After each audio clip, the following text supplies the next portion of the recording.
Τρίγωνα καλαντά σκορπίσαν παντού, κάθε σπίτι μια φωλιά του μικρού Χριστού. Τρίγωνα καλαντά μες στη γειτονιά, ήρθαν τα Χριστούγεννα και η πρωτοχρονιά. Αστροφωτήν, αστροφωτήν, θα βγει γιορτή, θα βγει γιορτή, μήνυμα να φέρει απ' τον ουρανό. Αστροφωτήν, αστροφωτήν, θα βγει γιορτή, θα βγει γιορτή, μήνυμα να φέρει απ' τον ουρανό. It's the most wonderful time of the year.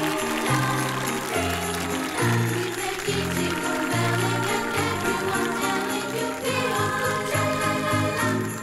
It's the most wonderful time of the year.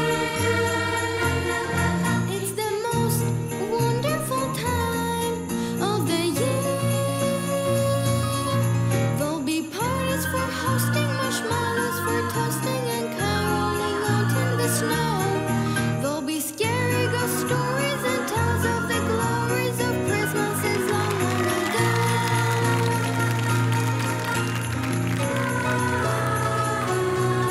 It's the most wonderful time of the year. There'll be much mistletoe, your hands will be glowing with lots of sun. It's the most wonderful time, wonderful, wonderful time of the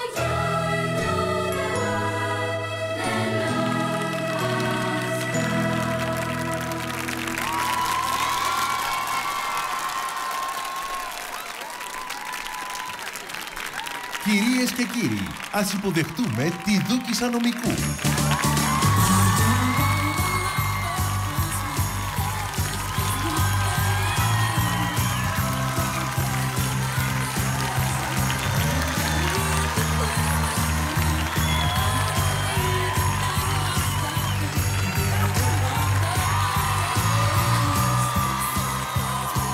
Μα τι όμορφα που ξεκινήσαμε.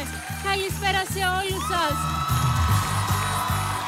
Χρόνια σας πολλά, χρόνια πολλά.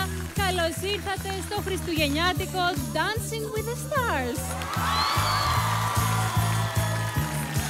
Μόλις πήραμε μια πρώτη γεύση του τι θα ακολουθήσει και ευχαριστούμε πάρα πολύ τον κύριο Σπύρο Λάμπρου και την παιδική χοροδία του, τους χορογράφους μας, αλλά και τους μικρούς χορευτές Σταυρούλα και Ανδρέα.